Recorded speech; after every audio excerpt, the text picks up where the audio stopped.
بسم اللہ الرحمن الرحیم۔ السلام علیکم۔ تو دوستو کیسے ہیں آپ؟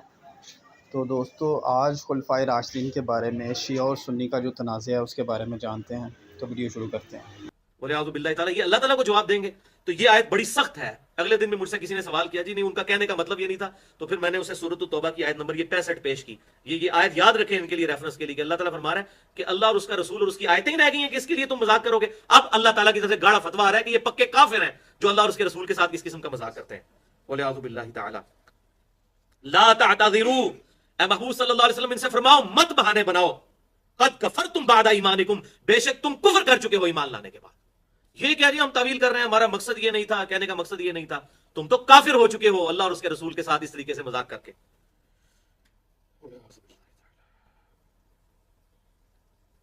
ان نعفو عن طائفۃ منکم نعذب طائفۃ بانہم کانوا مجرمین، اگر تم میں سے ہم کسی ایک گروہ کو معاف بھی کر دیں تو دوسرے گروہ کو نہیں چھوڑیں گے کیونکہ وہ ہے ہی مجرم۔ یعنی ایک ہو سکتے ہیں بیچارے سادہ لوگ، مسلمان ہے، ایمان والے تھے۔ آپ کو پتہ ہے سادہ لوگ ہمیشہ ہی ہر زمانے میں رہتے ہیں، جو لائی لگ ہو جاتے ہیں بیچارے، وہ کوئی پڑھے لکھے لوگوں کی بات سنتے ہیں، کہتے ہیں ہاں یار گل تو ٹھیک ہے، حالانکہ وہ منافق نہیں ہوتے، اندر سے ہوتے مسلمان ہی ہیں، لیکن ان باتوں میں آ جاتے ہیں۔ تو آپ صلی اللہ علیہ وسلم کے صحابہ میں بھی ایسے لوگ تھے جو بیچارے ہے مومنین ہی تھے، لیکن باتیں سن سن کے بندے کو شک ہونے لگ پڑتا ہے۔ میرے بارے میں اتنی اتنی لوگ باتیں کرتے ہیں تو آپ بیچارے سادہ لوگ جو ہیں وہ آ بھی جاتے ہیں، ہاں جی ایسی وہ بات ہوگی۔ تو اس لیے ہم کہتے ہیں کہ بات کلیئر کریں، آگے اگر کسی کو اختلاف ہے تو علمی طریقے سے آگے اختلاف واضح کریں۔ تو آپ کے صحابہ کرام میں بھی ایسے لوگ تھے، تو اللہ تعالیٰ نے ان کو بینیفٹ آف ڈاؤٹ دے دیا کہ اللہ تعالیٰ ہمارے ایک گروہ کو تو ہم ضرور چھوڑ سکتے ہیں، لیکن دوسرے پکے مجرم ہیں جو جان بوجھ کے یہ کر رہے ہیں ان کے لیے کوئی معافی نہیں ہے۔ آپ یہ دیکھ لیں کہ یہ بالکل لگتا ہے کہ یہ آج کے دور کی باتیں ہو رہی ہیں، یہ کوئی پرانی باتیں نہیں ہیں۔ آج بھی دعوت حق جو بلند کرے گا اس کو انہی فیزز سے گزرنا پڑے گا۔ المنافقون والمنافقات، بے شک منافق مرد اور منافق عورتیں، بعضهم من بعض، وہ بعض میں سے ہیں، ایک دوسرے کے وہ دوست یار ہیں، اور ان کی نٹوریس کوالٹی کیا ہے؟ یأمرون بالمنکر، وہ برائی کا حکم دیتے ہیں، وینہون عن المعروف، اور اچھائی کے کاموں سے روکتے ہیں، وَيَقْبِضُونَ أَيْدِيهِمْ، اور اپنے ہاتھوں کو بھی بندھا رکھتے ہیں، یعنی کنجوس بھی بڑے ہیں۔ منافق کنجوس تو ہوتا ہے، ظاہر ہے کہ جی اللہ کی راہ میں تو وہی خرچ کرے گا جس کا اللہ پر یقین ہوگا کہ مجھے یہ اللہ تعالیٰ 700 گنا سے لے کر انفینٹ تک لوٹائے گا، اللہ کے ڈیوائن بینک میں میرا یہ سب کچھ جمع ہو رہا ہے، جو ہم زکات کے حوالے سے پچھلے 2 لیکچر سن چکے ہیں، کہ جس کو یہ یقین ہے کہ اللہ تعالیٰ اس سے وہ مال واپس کرے گا لوٹا کر، تو یقیناً وہ اللہ تعالیٰ کی راہ میں خرچ کرے گا۔ نسوا اللہ فنسیہم، انہوں نے اللہ کو بھلا دیا، اللہ نے بھی انہیں فراموش کر دیا۔ اب وہ اللہ کو چھوڑ چکے ہیں، خود انہوں نے اللہ تعالیٰ کو چھوڑا، اب اللہ تعالیٰ کی طرف سے ڈیوائن مہر لگی کہ اللہ تعالیٰ ان کے دلوں پر ایسی مہر لگا دے گا کہ بس اللہ تعالیٰ سے وہ غافل ہی ہو جائیں گے۔ بولے اعوذ باللہ۔ ان المنافقین هم الفاسقون، بے شک منافق ہی نافرمان ہے، فاسق و فاجر ہے۔ وعد اللہ المنافقین والمنافقات، اللہ تعالیٰ نے وعدہ کیا ہے منافق مردوں اور منافق عورتوں کے بارے میں، والکفار اور کافروں کے بارے میں بھی۔ اب دیکھیں اللہ تعالیٰ نے جب عذاب کی وحی سنائی ہے تو پہلے منافقین کا ذکر کیا ہے۔ اصل میں یہ زیادہ نقصان دہ ہے، کافر تو کھلے سامنے موجود ہیں، پتہ چل گیا یہ دشمن ہے، اور ایک آستین کے سانپ ہیں جو نمازیں بھی صحابہ کے ساتھ پڑھتے ہیں اور اندر سے جڑیں کاٹ رہے ہیں۔ تو اللہ تعالیٰ نے پہلا ان کا نام لیا کہ منافق مرد اور منافق عورتیں، مطلب عورتوں میں بھی اس طرح موجود ہیں، یہ صرف نہیں مرد ہی اس طرح کی حرکتیں کرتے ہیں، عورتوں میں بھی ایسی عورتیں ہیں منافق۔ والکفار، اور جو کافر ہیں، نار جہنم خالدین فیہا، ان کے لیے اللہ نے وعدہ کیا ہے دوزخ کی آگ کا، اس میں رہیں گے ہمیشہ ہمیش۔ ہی حسبہم، یہی ہے ان کے لیے کافی، اصل یہ اس چیز کے مستحق ہیں کہ دوزخ میں رہیں۔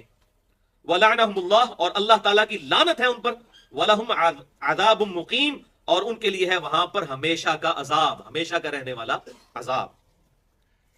كَالَّذِينَ مِن قَبْلِكُمْ كَانُوا أَشَدَّ مِنكُمْ، بالکل اس طریقے سے ان سے پہلے جو لوگ گزرے، یعنی ان سے پہلے بھی کئی انبیاء کرام علیہ السلام آئے اور انہوں نے اپنی قوموں کو دعوت دی، تو اس طرح کے جو منافقین ہیں وہ ان کی قوموں میں موجود تھے۔ کانوا اشد منکم قوہ، وہ قوت میں ان سے بھی زیادہ تھے، ان کو اپنی طاقت کا گھمنڈ ہے، ان سے زیادہ طاقتور لوگ تھے جن کو اللہ تعالیٰ نے پچھاڑ دیا۔ وَأَكْثَرَ أَمْوَالًا وَأَوْلَادًا، اور ان کا مال اور اولاد بھی ان سے زیادہ تھی، ان کافروں سے، ان منافقین سے جو کہ مسلمانوں کے ساتھ اس طریقے سے 2 نمبری کر رہے ہیں اور اوپر سے اسلام کا لبادہ اوڑا ہوا ہے۔ یہ نہ سمجھے کہ یہ پہلا ایکسپیرینس کوئی اللہ تعالیٰ کو ہونے جا رہا ہے۔ اللہ تعالیٰ نے جب بھی انبیاء کرام علیہ السلام کو مبعوث کیا تو ہمیشہ 3 طرح کے گروہ بنے، ایک ایمان والے، دوسرے وہ جو پکے کافر، اور تیسرے وہ کہ جو دونوں طرف جن کا منہ ہوتا تھا۔ نفق عربی میں کہتے ہیں سرنگ کو، سرنگ کے 2 منہ ہوتے ہیں، اسی لیے منافق کے بھی 2 منہ ہوتے ہیں، ایمان والوں کے پاس جاتا ہے تو ان کی باتیں کرتا ہے، منافق جب کافروں کے پاس جاتا ہے تو ان کی باتیں کرتا ہے۔ تو منافقین کے حوالے سے میں نے سورۃ النساء کے کانٹیکسٹ میں بڑی اہم ترین گفتگو کی ہے، اور اہل تشیع کا جو مقدمہ ہے وہ پارشلی درست ہے کہ صحابہ کرام میں بھی منافقین موجود تھے، لیکن لیکن لیکن ان میں جو رافضی ہیں اور وہ اس درجے تک اترتے ہیں کہ معاذ اللہ استغفر اللہ، معاذ اللہ استغفر اللہ، ثم معاذ اللہ استغفر اللہ، سیدنا ابو بکر، عمر، عثمان کے بارے میں جو بات کرتے ہیں اور معاذ اللہ اگر ان کو کافر کہتے ہیں تو وہ خود کافر ہے، اس پہ بالکل اتفاق ہے۔ اور میں نے 94 مسئلہ نمبر میں بتایا تھا کہ اہل تشیع کی کتابوں میں موجود ہے کہ جو سورۃ التوبہ کی وہ آیت مبارکہ ہے غار سور کے کانٹیکسٹ میں، وہ اہل سنت اور اہل تشیع کے ہاں کامن حدیث ہے، بخاری اور مسلم کی، اور ان کے ہاں بھی موجود ہے کہ وہ سیدنا ابوبکر صدیق کے بارے میں ہے، ان کی صحابیت قرآن سے ثابت ہے۔ تو یہ پارشل آدھا سچ بڑا خطرناک ہوتا ہے، تو وہ آدھا سچ ہے کہ منافقین موجود تھے، لیکن یہ لوگ منافقین نہیں تھے جنہوں نے پوری زندگی حضور صلی اللہ علیہ وسلم کے ساتھ مارے کھائیں اور پھر بعد میں ڈٹے رہے، اور سب سے بڑھ کر یہ کہ مولا علی رضی اللہ تعالیٰ عنہ نے تینوں کی بیعت کی۔ مولا علی کے بارے میں تو کوئی بدگمانی کر ہی نہیں سکتا اس حوالے سے، جن کے اوپر اتفاق ہے اہل سنت اور اہل تشیع کا کہ وہ شروع میں ایمان لانے والوں میں شامل ہیں، اور صحیح مسلم میں انٹرنیشنل نمبر کے مطابق 240 نمبر حدیث ہے ایمان والے چیپٹر میں کہ علی سے محبت نہیں رکھے گا مگر مومن، علی سے بغض نہیں رکھے گا مگر منافق۔ یہ ہماری اہل سنت کی مین سٹریم کی بکس میں موجود ہے، تو ہم تو مولا علی کی محبت کو ایمان کا حصہ سمجھتے ہیں۔ اگر مولا علی رضی اللہ تعالیٰ نے سیدنا ابوبکر صدیق، سیدنا عمر، سیدنا عثمان کی بیعت کی تو اس کے بعد کوئی گنجائش نہیں رہتی ہے کہ ان تین خلفاء کے بارے میں کوئی بدگمانی کرے، ورنہ تو معاذ اللہ یہی کفر جو ہے وہ حضرت علی کی طرف بھی لوٹ جائے گا کہ انہوں نے بیعت کیوں کی، ولیعوذ باللہ تعالی۔ یہ منافقین کچھ اور تھے، وہ موجود تھے، لیکن معاذ اللہ یہ کامل الایمان مومنین کے بارے میں ایسی بات کرنا بعض غالی قسم کے رافضیوں کی طرف سے تمام تو نہیں کرتے۔ ایران کے اندر تو اکثریت ایسے اہل تشیع کی ہے کہ جو خلفۂ راشدین کو مانتے ہیں، ایون ان کی طرف سے جو فلمیں بھی بن کر آ رہی ہیں۔ امام علی علیہ السلام ایک فلم بنی ہے تقریباً 22 قسطوں پر، سیدنا علی رضی اللہ تعالیٰ کی مبارک زندگی کے آخری 10 سال فلمائیں ہیں، اور کمال انہوں نے وہ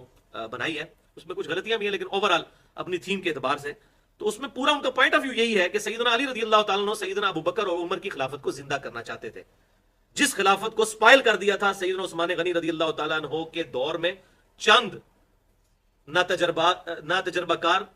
گورنروں نے، سیدنا عثمان نے نہیں، ان کے چند نہ تجربہ کار گورنر جن کے بارے میں بخاری اور مسلم میں آتا ہے شراب پی کے وہ نمازیں پڑھایا کرتے تھے، اور پھر صحابہ میں بڑا ریونج سیدنا عثمان کے خلاف کھڑا ہوا۔ یہ علیحدہ سے ایک دردناک سٹوری ہے جو کہ حقیقت ہے۔ بہرحال سیدنا عثمان غنی رضی اللہ تعالیٰ عنہ کا آخری وقت تک سیدنا علی نے ساتھ دیا اور پوری کوشش کی کہ معاملہ اس حد تک نہ جائے۔ تو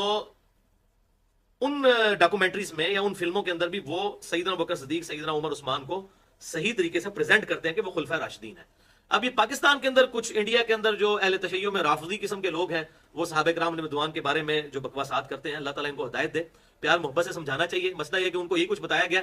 تو اب ہمارا یہ کام نہیں کہ ہم کسی کو کافر ڈکلیئر کر کے تو اس پہ فتوے لگائیں، بلکہ اس کو بتایا جائے کہ بھائی یہ چیز کرو گے تو یہ کفر میں چلی جائے گی، آپ کو مسلمان ہی سمجھتے ہیں، تعویل کی غلطی لگی ہوئی ہے، اپنی اصلاح کر لو۔ یہ اصل کام کرنے والا، نہ کہ وہ مولویوں والا جو ممبروں پہ چڑھ جاتے ہیں اور پھر وہ جس کو دیکھتے ہیں اپنے مقابلے فکر کے علاوہ سب کوئی مشرک، کافر، گستاخ رسول ڈکلیئر کرنا شروع کر دیتے ہیں۔ یہ کوئی اسلام کی خدمت نہیں، یہ اسلام کے ساتھ دشمنی کرنے والی بات ہے۔ جی پیارے دوستو، اگر آپ کو ویڈیو اچھی لگی ہو تو لائک کرنا مت بھولیے گا۔ ملتے ہیں ایک نئی ویڈیو کے ساتھ، تب تک اللہ حافظ۔